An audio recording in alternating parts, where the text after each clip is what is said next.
This is our year. This is our season. Again, you just heard Honey Dip by Vina Baby and featuring Sote. This is the Bruce Poinsette Show, the world's most dangerous infomercial.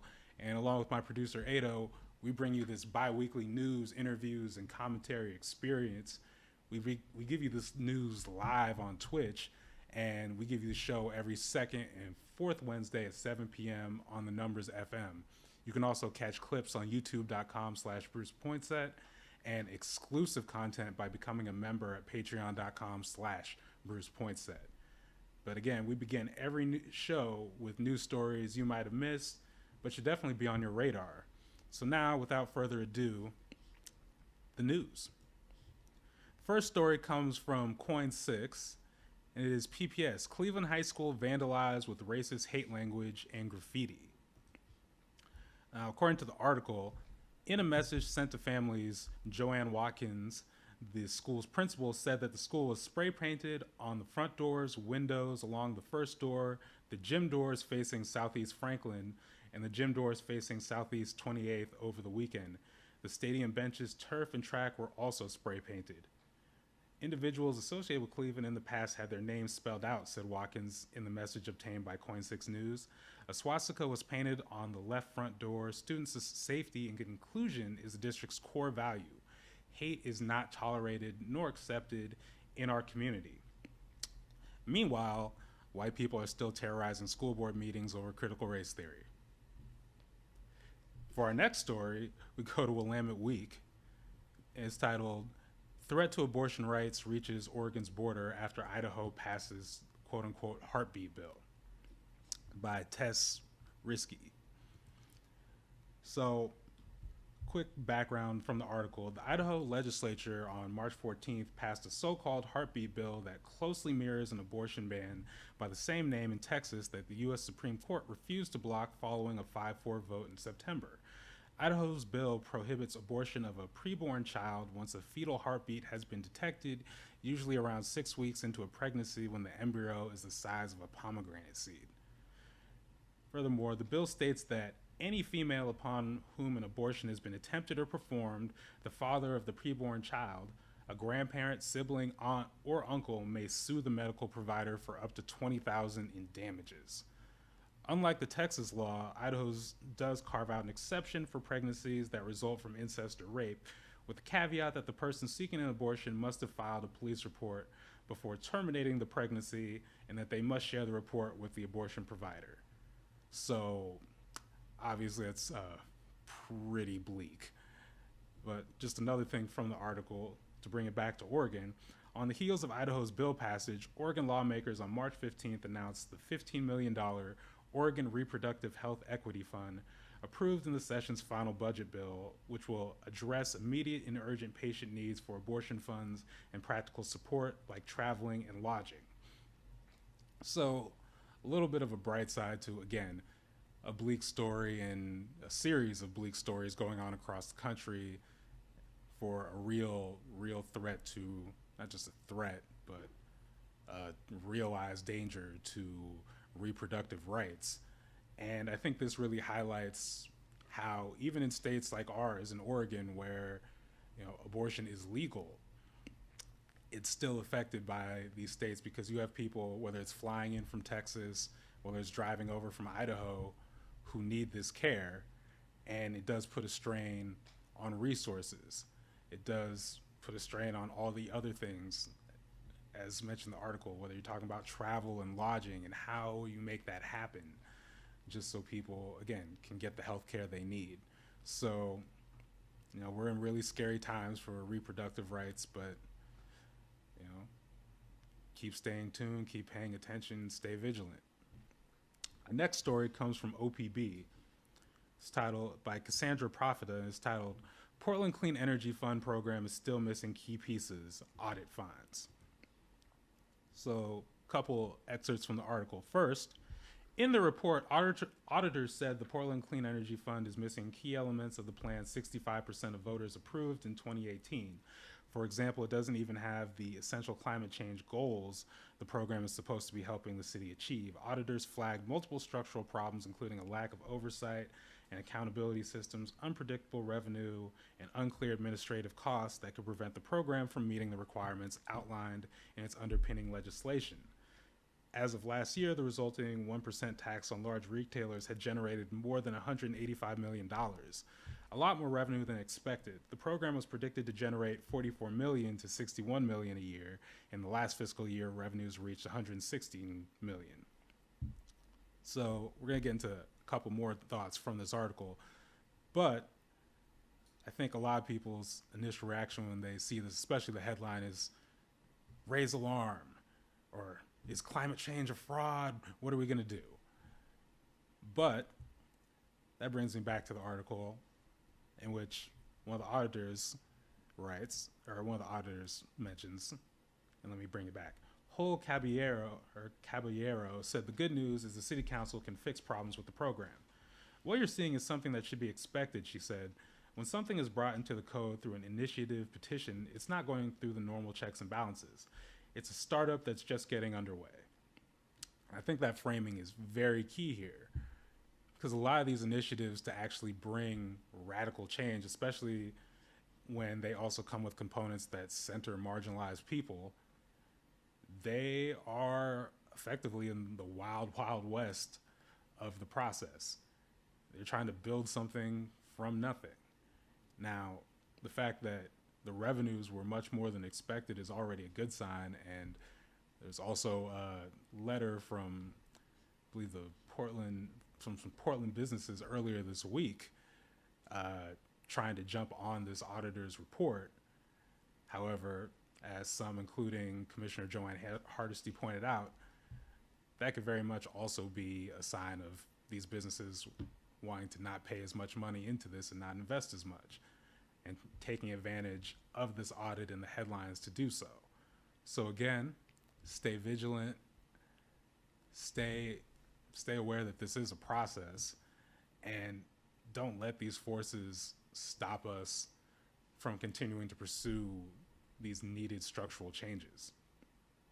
So our next article also comes from OPB. It's titled by Rebecca Ellis, and it's titled Portland Leaders Reconsidering Arrangement Between Downtown Service District and Police. So according to Ellis, Portland leaders say they will slowly phase out a controversial arrangement between the Police Bureau and Downtown Clean and Safe, a nonprofit that provides extra cleaning and security services in the city center. Since 1997, the nonprofit has hired Portland police to patrol the Enhanced Services District, one of 3 zones in the city in which property owners pay a fee to get better services than what the city supplies. Under the agreement, 4 police officers on bikes are assigned to patrol the 213 block radius. Businesses that pay into the district receive a faster police response as a result. Further down the article, the thorny issue was left unresolved during last year's contentious vote by a Portland City Council to renew the city's contract with Downtown Clean and Safe. That $25 million deal committed the nonprofit to overseeing the Enhanced Services District for another 5 years, but left many of the most controversial aspects of the arrangement unchanged, including the district's reliance on private security and city police officers. With a separate agreement between Downtown Clean and Safe, the Police Bureau expiring at the end of June, city leaders have been quietly re-examining the relationship. On Wednesday, City Council will consider a new 4-year contract between the 2 entities that would eventually see Downtown Clean and Safe sever its relationship with the Police Bureau. Furthermore, in the article, by phasing out funding from Clean and Safe to the PPB, it is now ensuring that the public will be funding private interests entirely for the exact same role they were serving before. Organizers with Stop the Sweeps, an advocacy group that rallied against renewing the district last year, wrote in a statement. Their statement continues, now all community members of Portland will be forced to opt in to Clean and Safe via this contract and forced to pay for security services that many disagree with and have terrible outcomes as evidenced by the state of downtown. So I think that statement from Stop the Sweeps is especially important because what we're really talking about here is people who are paid by, Portland tax dollars, but their authority is to private businesses to deal with the issues downtown, primarily homelessness. So if it's under the jurisdiction essentially of the businesses there who've If you've seen the Portland Business Alliance, are not very shy about the idea of sweeping out homeless people with nothing else, just cold sweeping. You really, one, don't want people with guns and badges having even more power to do that. Never mind, again, not being under the control of even the city, but under the control of private entities to do that. So we'll stay tuned to this story, keep an eye out on that. But again, the intersections of the police and the mass incarceration, whole infrastructure, and just our regular lives, whether we know we're opting in or not, are always there. And the work to dismantle those systems is vast. And that's the news for this week. The Bruce Poinsette Show will be back after this quick commercial break. The Bruce Poinsette Show is made possible by the support of members at patreon.com/Bruce Poinsette. Patreon is a service that allows you to directly support creators like myself through monthly or annual memberships. Become a member for as little as $3 a month and get access to exclusive bonus clips and live discussions. Check out this clip from the page. Are you defending the prequels? Where does your defense end, Bruce? So, you know what? Maybe this might surprise you, but yeah, the whole meal deal. I will defend the prequels, kind of. Again, I also had a disclaimer at the beginning that I would not put money on me if I were betting on this as a viewer, but will I defend the prequels? Yes. If you enjoy this content and believe in the community I'm trying to build, please support by becoming a member at patreon.com/Bruce Poinsette. Welcome back to the Bruce Poinsette Show. I got a special guest to my right here, man behind it all, Mr. DJ Ambush. Man, it's a pleasure to be here. I've been watching this show from the rafters,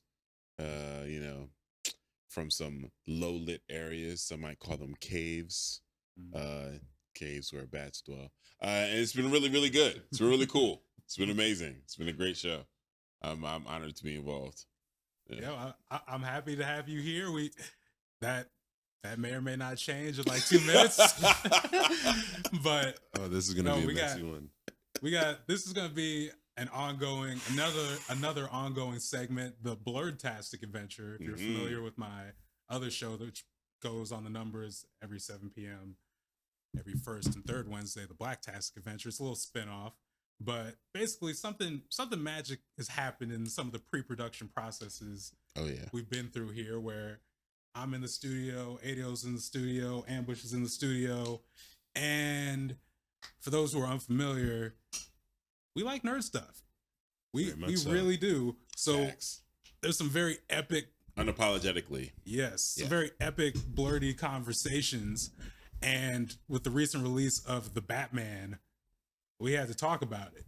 But first, to get the controversial point out of the way and set the table, because we're going to talk about our general thoughts about the movie, but I have a general theory on Batman. Keep in mind, this is one of my favorite characters, but also, if you want to understand the construct of the white man in America, study Batman. It is a masterclass in just the way, like, the white man approaches problem solving. You have this billionaire who could solve all the problems in Gotham with the money, and he does a little bit of philanthropy here and there to keep a low profile, but instead he dresses up at night, spends God knows how much money on military grade gadgets, and beats up mostly poor henchmen just trying to get by in a city that he also happens to be starving of resources. Wow. Incendiary. But we'll get back to the Batman theory in a bit. Let's start off on the niceties. Like, Ado, Ambush, what'd you think about the movie? Well, we waited quite some time for it. There was a lot of build up. A lot of teasers, a lot of leaks. I'm gonna be honest, I got tired. I got kind of teaser and leak fatigue. But when the trailer started dropping, like I didn't sit through DC fandom to see all the kind. I'm not doing that. But when the trailer started dropping, I really started seeing what the picture was going to be. Like, oh yeah, I got amped right back up. And then I did see opening weekend. Me and MJ went to go see it. We caught an 11 o'clock show on a Sunday morning at Lloyd Center, and maybe 30 people in the theater. So I mean, I don't want to say it's safe to go back to theaters. Everyone go rushing in because then you'll make it unsafe for me. But just know if you are one of these people where it's like, I gotta see this in the theater, there are opportunities to be really selective and make sure your experience is a lot, safer than you would anticipate. I wish I would have been able to see Dune in the theater, Tenet in the theater, things like that. But no, this was amazing. I remember directly after seeing it telling Ado that this was a film for Batman fans. Did it need to be 3 hours if you're not a Batman fan? No.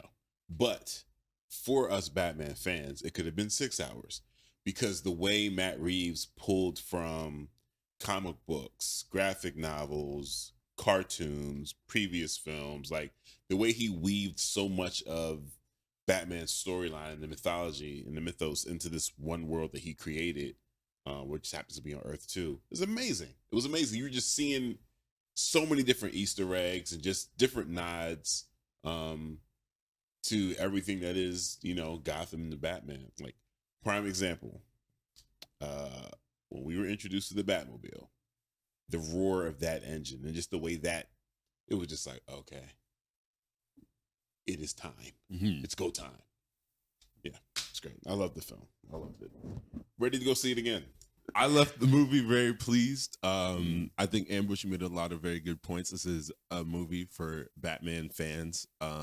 It's also a crime film, which I really appreciate, which I feel like we haven't gotten from Batman like as often. I feel like it's a mystery. I think if you're going in, everyone knows who the Riddler is and like what the Riddler is doing. But I think seeing Batman be able to solve the mysteries of the Riddler was really interesting and really cool. I don't know if we're supposed to be talking about spoilers. Oh yeah. Okay, Yeah. cool. There will be spoilers in this conversation. Yeah, Great. if you haven't seen the movie, don't watch an analysis of it. Yeah, we need the Bruce review. First off, because I feel like I've come off as the anti-Batman person here, when it's like I love the character and all its messiness, all his just like his terribleness just draws me in. I can't look away. Like, damn. Son. But to the film, I too enjoyed the film. Maybe 2.5 hours would have been tighter for me. Okay. But, I love just like the intro of Robert Pattinson's Batman, where he's we have all these criminals around the city just like looking around, looking in these like dark shadows. Oh my goodness. And then you get like, I give the score a lot of credit. Oh, just yeah. because when he's actually coming, you get the music. It's just like, especially that beginning where it's like boots really loud, Oh, yeah. score in the background. It's like, oh, I was about to curse, but yeah, I was like, oh, this is right. This is right. But that brings me back to, while we're still talking about the movie, first off, I do want to get your all's opinion on the Riddler here, because I'm kind of in the middle. Like, on one hand, like, because the Riddler's whole sort of like thesis for this is like, oh, Batman, he doesn't even. There's a moment a lot of people, I think, kind of went over their heads where it sounded like he had figured Batman out, but he actually which didn't. is done very purposefully. That was awesome. That was amazing. We too were confused. We were like, oh no. I give Matt Reeves a lot of credit for that shot, because like, it kind of got me. That was great. But, his whole thing is like he's trying to go after Bruce Wayne because Bruce Wayne was an orphan, but he was a billionaire orphan. It wasn't. The Riddler was also an orphan, and you know what he didn't get? Any of the things Bruce Wayne got. In fact, the whole was it like an energy deal? Yeah, a big government energy deal basically when, Thomas and Martha Wayne were killed, all that money ended up getting pillaged and, stolen from within by like these mob figures and didn't go to, the same orphanages that the Wayne family was responsible for funding, creating the Riddler. Just like Batman somehow creates his villains. Hey. I think we're putting too much on the bat there.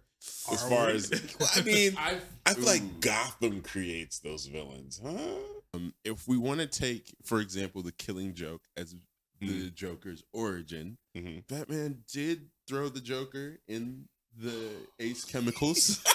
That was Batman. Fine. I'll give Gotham Two-Face. That's a Gotham creation. Scarecrow. Arkham creation, yes. I would say Batman though intensifies his villain's hate. Absolutely. Yes, he allows street thugs. He gives them a reason to rise to the occasion and become so much more than they should be. I absolutely agree with that. I will take a second to mention, I do appreciate the consistency in the Wayne's underfunding orphanages. This did happen. This did happen in Chris Nolan's Batman. Yeah. They just be like, we'll set it up, and but they always end up turning Wayne Manor into turn it into an orphanage. Okay, but so you just said like things are a creation of Gotham, right? Okay, in this movie, what I liked about this movie, in addition to the other things, is that I feel like it's the most self-aware Batman movie I've seen absolutely. in a while. Absolutely. Like they even point out, who basically runs the town? The Waynes and the Arkhams. Yes. Oh, let's see. This villain is a creation of Arkham. This villain is a creation of the lack of money in the orphanage. So who's responsible for the problems in Gotham? It seems to be these two families that run everything. I just feel like that's a heavy statement to make, as if before these families, Gotham wasn't Gotham. Let's talk about Batman some more. Because you brought up the Nolan movies. We brought up the Court of Owls. Some comic book references. Brought up the comic book. So let's talk about the character as a whole. And let's really get into this whole, this theory of mine that still I feel like checks out here. We haven't really, just because you're like, well, Batman is just a part of the problem. He's not the whole problem. Okay. Thank you. Donald Trump had parents too. Wow. Ding, ding, ding, ding, ding. But no. Okay. Yeah. First off, Batman, let's just be real. Again, I've said, I think Batman is an enduring, engaging character. He inspires in us that spirit of wanting to right the wrongs when no one else will. I get that. It's very, he's brooding and stuff, and we all kind of like have those moments. We have those moments. We don't necessarily go to therapy as much as we should. Right. Batman doesn't ever, which again, I feel like is a big issue here that could have solved a lot of things, but oh well. Wouldn't make for great movies. That said, we also have to look at the things we don't even question with Batman. Like, creating villains, as we've all established here, is one thing. But also, he takes on child soldiers. Just repeatedly. You got there so quick. Robin. We jumped. Next Robin. I thought the next Robin. I thought no. Jason Todd, the second Robin. Ooh. Not just what happens to that child soldier. Oh, dead. He's murdered by one of Batman's villains. Oh. And that time to stop and reflect and be like, maybe this is a bad idea. Nah. There's a lot. Let me get another Robin. Let me get a Batgirl too. Spiral. Oh, and why don't I have? Excuse me. Why don't I have another son with my villain's daughter? Well, we got to be careful there because Batman definitely was drugged by Talia. Yeah. Okay. Yeah. Okay. But it was involuntary. Yeah. Damian is the boss, though. But Damian. Oh, why don't I bring him into this too? Because he did. I'll give him credit.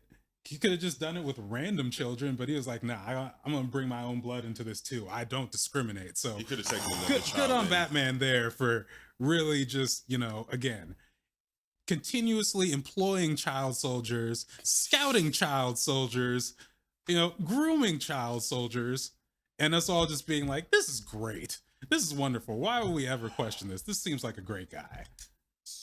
You know what? I have no defense for that. Listen, okay? I have no defense for that. I'm not saying, okay, is Batman the solution? No. Is he fun? Hell yeah. I'd argue Matt Reeves actually not just made my point, but like, think about it. The Riddler is the main villain, right? Yes. And the Riddler was effectively thinking, one, that all this time they were partnering together, which was an interesting thing. And Yeah. the one moment in the film where I'm like, this Riddler tantrum is a little weird. But he was like, no. Like, what do you mean, bro? Yeah, I kind of got a little Darth Vader Revenge of the Sith. But I digress. But the Riddler is copying Batman, and the Riddler's followers, they're not just like, yeah, they're kind of copying the Riddler, but they're copying Batman because they're literally like, I am vengeance. Yes. It's like, Again, I'll give you, Batman is part of the problem. Yeah. I'll give you that. He's not responsible for all the problems, but when you're out here talking about, I am the shadows, having people just looking around in random places. Oh yeah. And then you're like, I'm vengeance. That's right. And then more of that. And then the people terrorizing the city are like, I am vengeance. 1 + 1, I feel like it equals 2 at that point. I mean, it's not a perfect plan, you know. Really, it's a work. His strategy's a work in progress, you know. He's changing his ways. And by the end of the movie, what happens? He realizes vengeance isn't the way to go. Yeah, but also because we know where this is going, and I'd like to, again, he's like, vengeance isn't the way to go, but he is on the path. We have not gotten to the child soldiers yet. That is coming. Ado, have I not brought you over to my side after all this? I feel like I was with you from the get. Like, I love Batman. I'm a proud Batmaner. I'm proud to be on the side of, hey, like, Batman can solve any crime. He can do anything. It's true. But I can fully acknowledge, especially after watching The Batman, Bruce Wayne is kind of ignorant and kind of like put himself in a lot of positions. Like, he hasn't gone outside in a while. Yeah. Like, he doesn't know what daytime looks like. Yeah. Well, plot twist. We were always aligned. There was never a time, like, in all seriousness. No. He's a billionaire in an under-resourced city. He's not a millionaire. He's a billionaire in an under-resourced city. Yeah. Sure. We just, in what we saw in Matt Reeves, the Batman, Alfred's saying, you need to spend some daytime hours actually running your company, your billion-dollar legacy company. No, I belong to the night. Nah, that's probably not the best move at this point. I'm pretty sure you backing the right politicians, councilmen and women, aldermans, like, there's things you could do. And again, we did see that in The Dark Knight with him wanting to retire and back Harvey. So there are opportunities here where some of these writers and directors are like, even Bruce does see, you know, and that was a much older Bruce too. Bruce does see that he doesn't really want to be doing this. He doesn't really want to do this mess full time. But this younger Bruce of course he hasn't gotten there yet. Right. But I mean, just the fact that, like you were saying, does he go outside? Does he have healthy relationships? Does he even know what, you know, it looks like to be a billionaire playboy? Nope, not yet. Not at all. Not at all. That's really the James Bond side to this for him. Like, there's so many things that he can do. So many. Imagine employing those exact same strategies in the daytime with all of the money possible. Yeah, he could turn Gotham around in 5 years. Yeah, and with that, just like to again close this out with, now that we all agree that Batman is just an unforgivable fascist, let's keep watching these films. Yeah. See y'all for the Batman too. Oh man. The Bruce Poinsette Show will be back after this quick ad break. BrucePoinsette.com is your one-stop shop for everything Bruce Poinsette.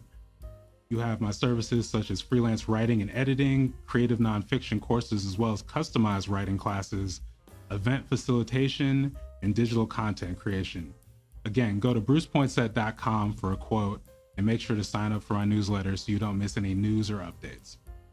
Welcome back to exclusive newsletter interviews. I'm Bruce Poinsette, and I got not just a special, maybe a familiar guest to some of you, but familiar guest with a new name, Mr. Donovan Scribes. How are you doing, Donovan? I'm doing good. I'm doing real good. Thank you for having me. Yeah. So it's not just that you changed your name, but also that you recently put out an op-ed for Street Roots titled "Why Scribes: The Long Ancestral Journey That Led Me to Change My Name." It's really just a really deep personal piece, and I think some people might think, so what's the big deal about a name change? But like you really get into it. You really get into the family history, just your experience coming up, whether it be in Portland, going to OES, going to Fisk, coming back into town. You even dropped some news about a new addition to your family, and we're gonna get into all of that. But just to start it off, can you just, again, I highly encourage people to read the whole essay, but I guess can you just like briefly summarize why this name change was so important to you? I mean, it was a couple things that really led me to, well, there are many things, but two kind of key things. One is, my name, Donovan Smith. Donovan Mickey Smith is my full name, but Donovan Smith. Smith is my dad's last name.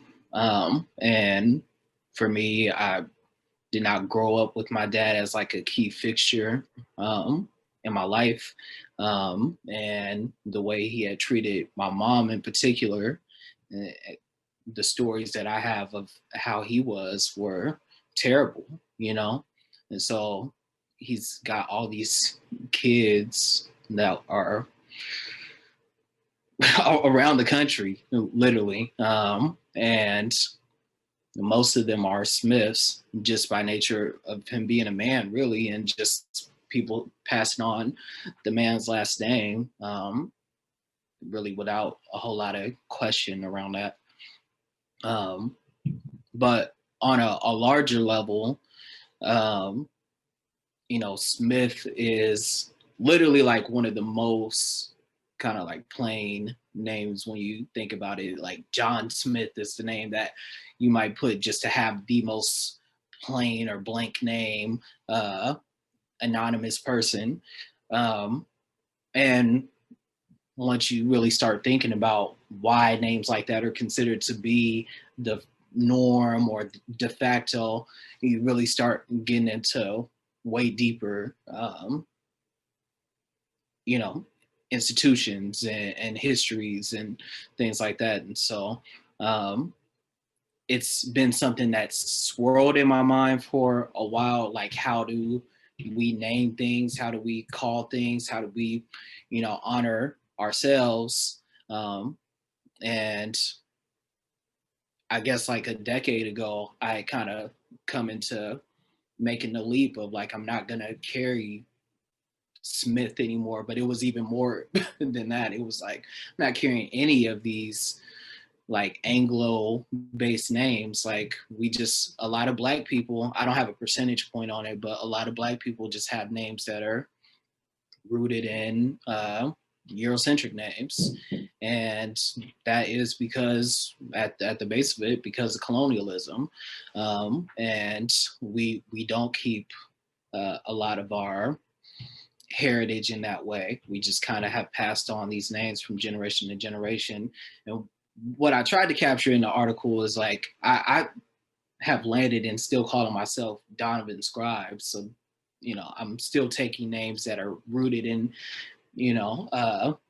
Anglo etymology, but um, I think you can still have pride in your name, but I think it should at least be like questioned why we carry on these traditions and of Eurocentric names, and we should at least think about it. It's at least worth thinking about.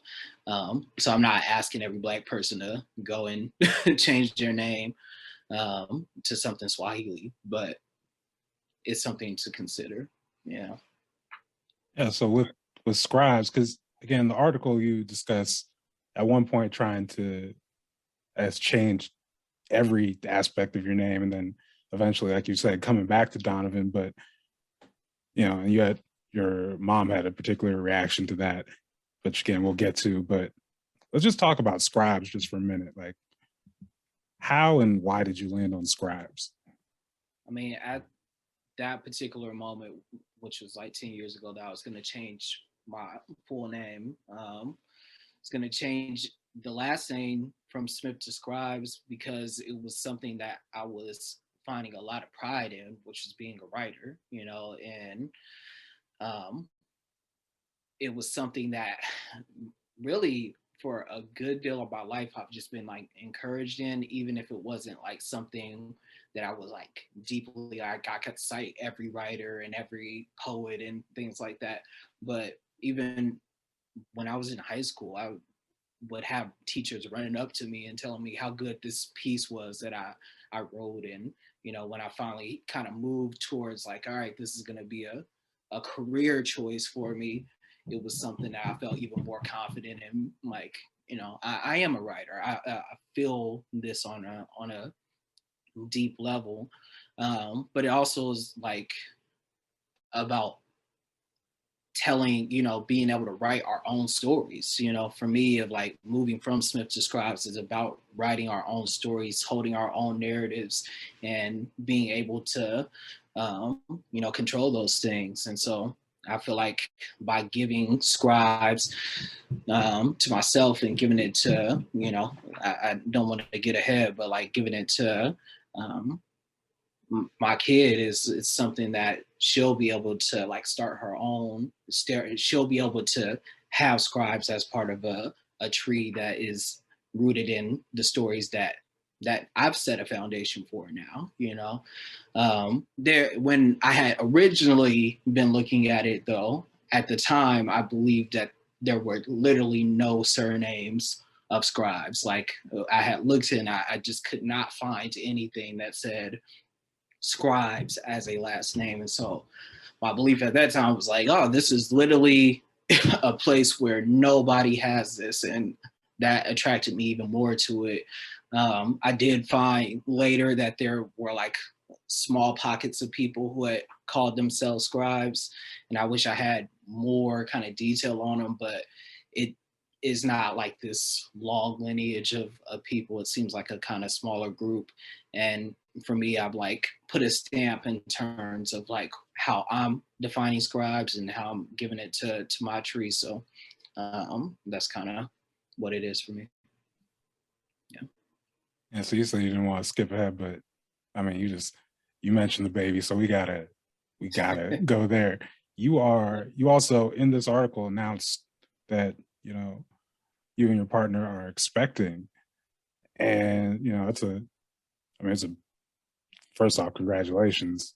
I know I've told you in other settings, but officially, just congratulations. Thank you. And one, just because again, between getting into the stuff with your parents and making this announcement, is a very personal piece. And I know with my own, I know when I'm writing sometimes, especially when I'm making kind of like breaking news, for lack of better terms, to the public about myself, like putting it out, publishing it can feel like, it's just like it gets like a weight off of you, right? Like, did you have some of that similar experience? Like, what was that feeling for you to like, again, just like share these things like in such like a public setting?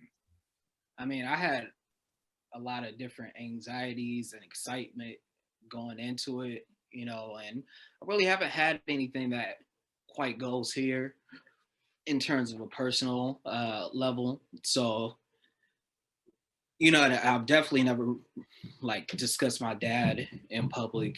And so it was one of those things where I was talking to my mom at length before this piece came out. I, spoke to my aunt who's mentioned in the article, and spoke with my her mom, my grandma before. And I ended up even, my mom encouraged me to speak with my dad. So I even spoke with him before the piece came out, because at first I wasn't going to do that. But, I went ahead and gave him a heads up a couple of days before and let him read the piece. And, it was rooting for me in that way of like, all right, I have, done my part by like giving everybody who's, a core part of this article a chance to digest it before it's out to the public. So I'm not getting any weird, aftershocks from fam. But it's really just, I felt like I was giving a lot more of myself to people, and I've been pleasantly, I can't even really say surprised, but the reception has been very warm to like what I put out there. And yeah, I knew while I was sitting there crafting it, I was just trying to craft something that I could be proud of, and my daughter could be proud of too, when she's old enough that she can like really take this in and know that like I didn't do this in haste. Like I originally was gonna do it with a whole lot of haste. Like it was like a boom, boom, boom, I'm changing my name, like, and going to the courthouse and like just not really, really sitting with everything. And I'm like super happy that I did not do that, because it wasn't the right time. If I would have changed my name 10 years ago, I would have made a mistake. I would not have felt right. And honestly, I published that essay at the same time. Talilo, my friend Talilo, was on the cover of the Street Roots, and I was like, man, this is like kind of crazy for a reason that people won't even know. But like, Talilo was the one that dropped me at the courthouse originally when I was going to change my names, and he said like, all right, Asani, and that whole thing did not fully feel right when he had said it. Said it to me. Asani was the name I was gonna change my name to. But yeah, I'm mostly just glad that I have sat with it, and that I was able to like really hone in and spill my kind of vulnerability onto a page, and that people are taking it and, like living with it. And, like I just got a message the other day. Somebody said it gave them like the encouragement to change their name, and it's like, that was really kind of like, whoa, but yeah, it's felt good. It feels like a thing that I want to continue talking about too. Like I don't want this piece to just live like within this moment. Like I think it's something that we have to keep peeling through in terms of like, what are our names? Why do we call ourselves this? And just honor of Black names and people outside of just the confines of what's your name, but how we honor Black people in public. So that's kind of where I'm hoping to take the conversation beyond this piece. Right. So yeah, so no one's been giving you your mama named you Smith, so I'm gonna call you Smith. Right. None of that. Not yet. In terms of my fam, like Scribes is like, it's been really tight. Like people saying or texting to me like Mr. Scribes, I was at the DMV just the other day too, and the guy was like, I had my name changed for him, and it's like Mr. Scribes. It's just like it's felt affirming that like people have taken to it. I did have a lot of anxiety around that when I originally was going to change my name, though, like that Asani would not be honored like as my chosen name, and I think it would have been more of a challenge if I had changed from um, my given name to that. I think it comes with a whole lot of other stuff where people do your mom called you this, so I'm gonna call you this type of stuff. So I think it's maybe in some ways more risky to change your first name than your surname, but your surname also is like the thing that gets passed on. So speaking of that, again, you talked about the article initially when you told your mom you were trying to change your name. She wasn't really warm to it, but I'm curious, like, if if you are in a place to share, like, I'm curious how she feels about it now, or what those conversations have been like. She's been extremely encouraging. With this, she gets the reasons. I think, in the article I talk about how my dad got my middle and last name. And so Donovan was something that she like really took a lot of time with and spent a lot of time thinking about something that felt unique. And so changing that felt like losing a part of her, and our bond. And so I still had went to the courthouse to change my name at that time, but I'm very grateful I didn't, ultimately do that.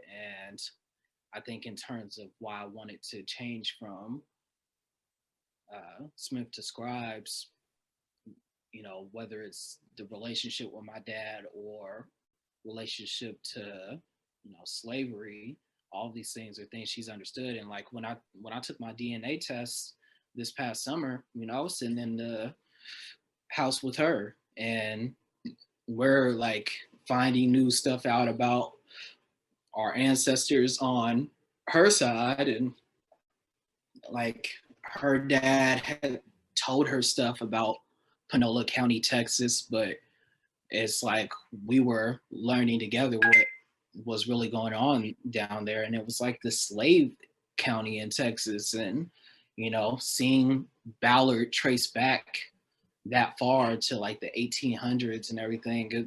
I think it's been something that she's been sitting with herself. Like we have gone back and forth over trying to find out if we can connect where this Ballard, because she's a Ballard last name, came from, and so it's something that, yeah, she's given me a lot of love. She's called me Mr. Scribe several times, and I think it feels the best coming from her. But yeah, she understands it all, and even if she doesn't understand all of it, she understands mostly where I'm coming from, and yes, given nothing but encouragement. And the day I sent the day leading up to sending it out, she was giving me more affirmation that I'm doing the right thing when it came out, and since has given that love. So yeah, it's felt good. And it's a beautiful thing. Well, you talked about wanting beyond just this piece, wanting people to take it and, start asking some of those questions, start having those conversations about, where do these names come from? Where do we come from? What does it mean? But is there anything else you like to say either about the article or just what you want people to take away from this? Yeah, I think, I definitely wanted to release this piece during Black History Month, because it's as much about history as it is about future, and I tried to capture more than name. You know, this is not just a conversation about names. If you really read through the article, you know, I didn't go as deep as I could have with what was going on with my dad, but I think there's things that he was doing and has done that are things that are happening in the community that should be talked about, you know, in terms of absenteeism and in terms of, you know, how he showed up with my mom, in terms of how he talks about himself, even, you know, as an older man. I think there's things in there that are about class, you know. In that piece, I talk a lot about OES, you know, my experience at Oregon Episcopal and that space, and all of these things have impacted how I think about myself and how I've thought about identity. And I think all of the things I kind of wove in there are part of how we name ourselves, how we honor names in public, and people, and who we honor and how we honor. And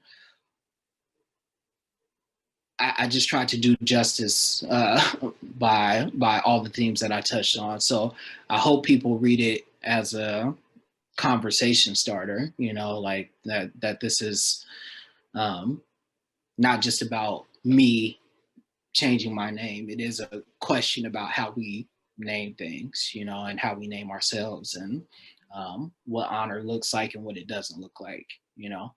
So yeah. Awesome. Well, yeah, Donovan Scribes, thank you again for taking the time this afternoon, and, you know, best of luck. You know, again, congratulations on the new baby on the way. And yeah, you know, try and get some rest, because yeah, I imagine there's not going to be a lot of that in your future. It's going to be a fridge full of yerba mates pretty soon here. But yeah, for sure. Thank you for watching. Please like and share and subscribe so you can stay up to date on all the latest videos. Thank you.